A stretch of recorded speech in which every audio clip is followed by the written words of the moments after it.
नमस्कार. यांना त्यांनी कास्ट केल्यावर सगळ्यांनी एका मिनिटात हो म्हटलं. मी काय नाही म्हणण्याची माहिती दाखवत होती. पण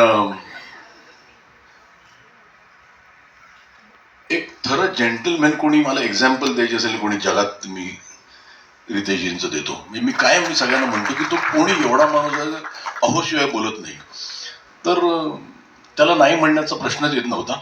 मी छत्रपती शिवाजी महाराजांची भूमिका केली होती, पण आय थिंक छत्रपती शिवाजी महाराजांवर एक डेडिकेटेड सिनेमा होणं खूप गरजेचं होतं.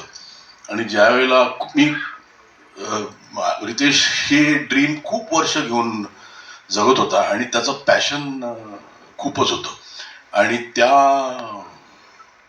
त्याच्या स्वप्नाचा एक भाग होणं हे माझं भाग्य समजतो मी.